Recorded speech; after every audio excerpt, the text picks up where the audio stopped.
किशनगंज जिले में एआईएमआईएम के बिहार प्रदेश अध्यक्ष अख्तरुल ईमान ने वक्फ संशोधन कानून को लेकर विवादित बयान दिया। उन्होंने कहा कि मोदी सरकार अपनी नाकामी छिपाने के लिए ये कानून लाई है। पार्टी कार्यालय में पत्रकारों से बात करते हुए ईमान ने कहा कि प्रधानमंत्री नरेंद्र मोदी देश में गृह युद्ध जैसे हालात बनाना चाहते हैं, इसी वजह से वक्फ कानून लाया गया है। ईमान ने 29 जून को पटना में होने वाली रैली में मुस्लिम समुदाय में बड़ी संख्या में शामिल होने की अपील की। उन्होंने कहा कि ये रैली इमारत शरिया के बैनर तले आयोजित की जा रही है। इसमें उलेमा और मुस्लिम बुद्धिजीवी भाग लेंगे। एआईएमआईएम नेता ने कहा कि ये कानून संविधान के खिलाफ है, इसे लागू नहीं होने देंगे।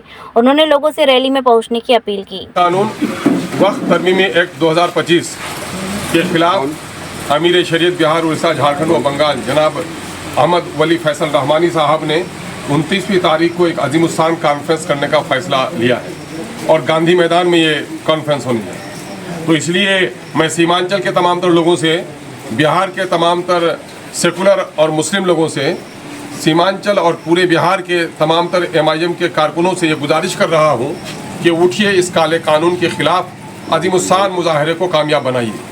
यकीन जानिए, मोदी सरकार तमाम तर मामलात में नाकाम हो गई है।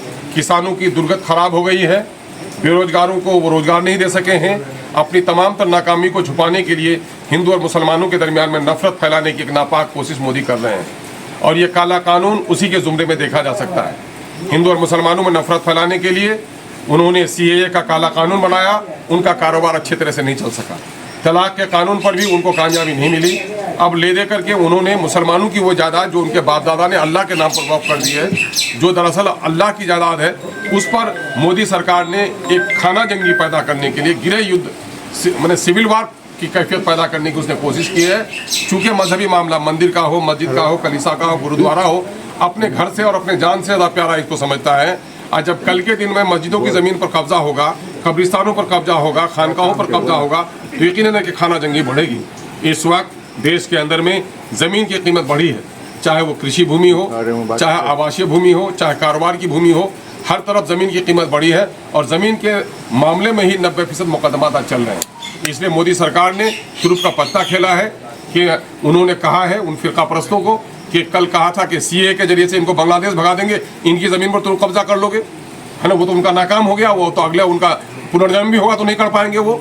और अब उसने कहा है कि साहब इस काले कानून के जरिए से मुसलमानों के जो लाखों एकड़ की ज़मीन है वक्फ की, ये तुमको दिला देंगे। अरे भी लाखों एकड़ ज़मीन सिर्फ वक्फ की है क्या? मंदिरों की नहीं है क्या? कलीसाओं की नहीं है क्या? गिरजाघरों की नहीं है? सिर्फ मुसलमानों को? जबकि आइन का दफा 14 कहता है कानून की नजर में सब बराबर होगा। तो सबके लिए कानून क्यों नहीं बना रहे? मुसलमानों के लिए अलग से बना रहे हैं। ये देश के संविधान के खिलाफ है, इसलिए हम संविधान को टूटने नहीं देंगे। देश की सरहदों की हिफाजत के लिए भी गर्दन कटाएंगे और देश के संविधान को भी तोड़ने की कोशिश करेगा तो हम गर्दन कटाकर संविधान को बचाएंगे। बापू ने लड़ाई लड़ी थी इसलिए नहीं कि इस देश में हिंदू और मुसलमानों को लड़ाया जाए। हमारे जो लोगों ने बलिदान दिया है वो ये है कि देश सबका है, हिंदू मुस्लिम सिख ईसाई आपस में भाई भाई मिलकर रहना है।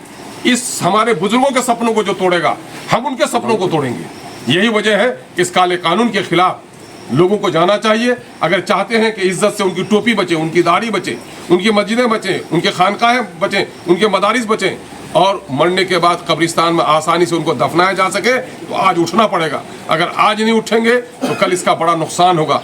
याद रखिए, मैं पैगाम देना चाहता हूँ लोगों को कि मछली पानी के बगैर जिंदा रह सकती है, लेकिन मुसलमान शरीयत के बगैर मुसलमान नहीं रह सकता।